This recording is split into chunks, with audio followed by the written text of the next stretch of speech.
Hi everyone, I'm JD from Willowbound Journals, and today we've got a bit of a studio vlog as I take you around some of my room, a bit of a studio tour as I've rearranged some things, and I'll do a journal flip through and just share what I am up to.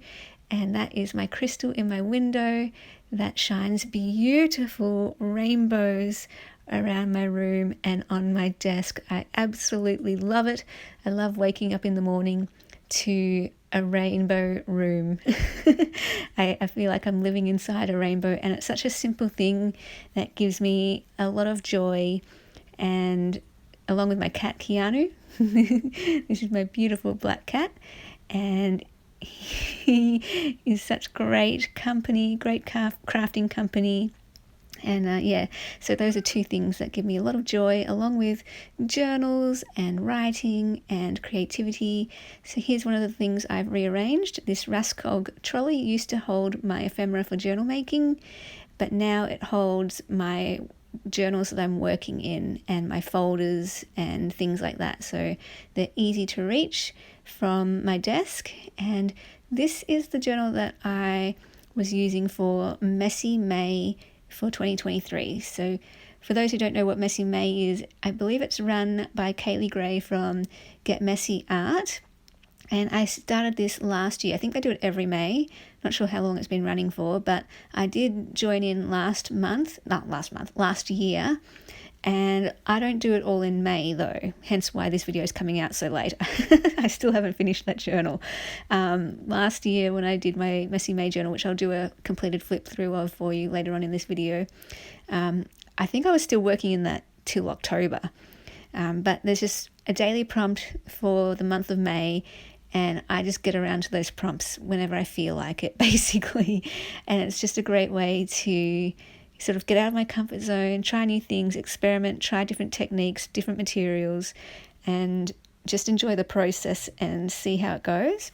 So this is my journal. I made this quite a while ago, and I kept it for me because I just fell in love with the cover, did a collage cover with a sticker on top, and I just filled it up with all different neutral pages so that I can just add the colour, add all the ephemera, add all the photos on top of those pages however I like.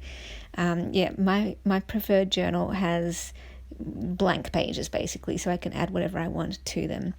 And then this is me showing you my desk just being rearranged. I've put this tiered organizer here, and I have different items in each of those compartments. One is for vintage, one is sort of scrapbooky stuff, one is treasures, all those different kind of categories that we have.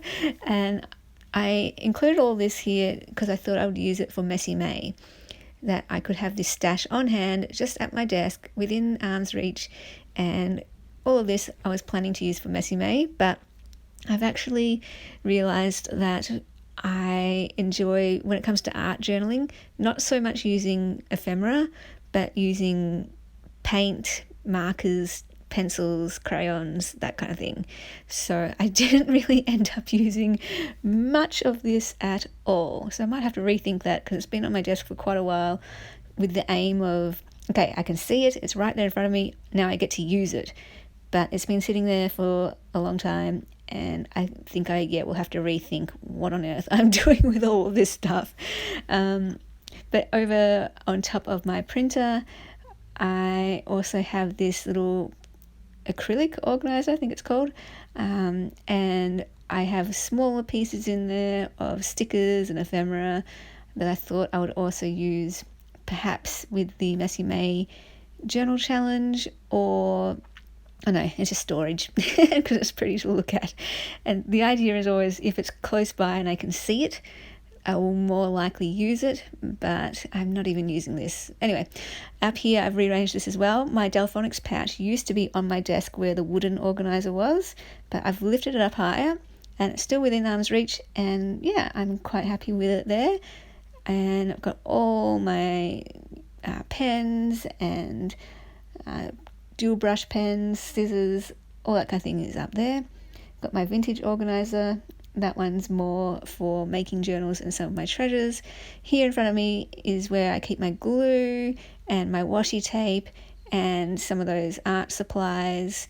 There's an empty spot there for my William Morris washi tape, the wide washies that I use for my journal spines, and I just had to put in an order, and that has now arrived, so that is filled up with 3 of those wide washies.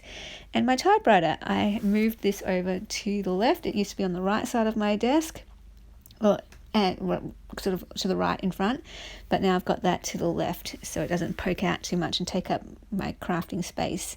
So yeah, that is how I have arranged my desk now, and it's still that way.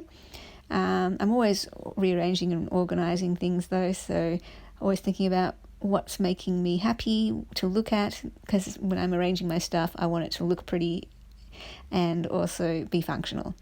So here is my Messy May journal from last year, and I just painted the cover with metallic paints, and it's a square scrapbook that I got from Kmart with craft paper.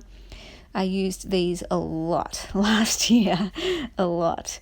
And so each page spread is just a different day with a different prompt for the month of May. But again, yeah, I did this over May, April, all the way through to, I believe, October, maybe even later on in the year. And some pages I absolutely love, other pages not so much. But the whole point is it's not about creating every page a beautiful, perfect page. It's about just trying different things, trying paint, trying collage, trying new materials and new ways of doing things, and just seeing what you are drawn to. So I kind of see it, these Messy May journals as ideas journals or draft journals, or I don't know, like a workshop type thing. And I can always turn back to them for inspiration of what I want to do in the future. So some of the pages, the ones that I absolutely love, I can recreate those later on. The ones I don't love so much, I won't revisit. I love this one, for example. It's not my colour scheme, it's full of scraps, and yet I love it so much. So I want to do that again, I want to revisit that. So yeah, it's good just to flick through again and be inspired by your own journal pages to revisit some techniques and that kind of thing. Also, of course, some of the pages record some writing, and they record what was going on in my life at the time or what was going through my mind as well. So it's always just fun to look back at old journals and learn from them, grow from them, be inspired by them. Like I love this too, using the neutral book pages and smearing paint over the top. So I do want to revisit that as well. And this is why it's good to look back on, because I would have forgotten about those techniques, about that collage with scraps and the smearing paint. I will share a flip through of my Messy May journal for this year eventually, and I love it so much. It's gotten me doing so many different things, and there are definitely a few pages in my newest journal that I want to revisit. So I can't wait to share that with you later on. But I'm maybe halfway through the prompts. I was really getting into photography last year too, and getting some different shots, creative shots, which I'm continuing this year as well for my book. And that's what I should mention too. The doing the Messy May journals is really helping me with my book. With figuring out page layouts and what types of pages that I want in my book. And this is just a great way to loosen up, get free, before I go on to doing the polished pages for the book.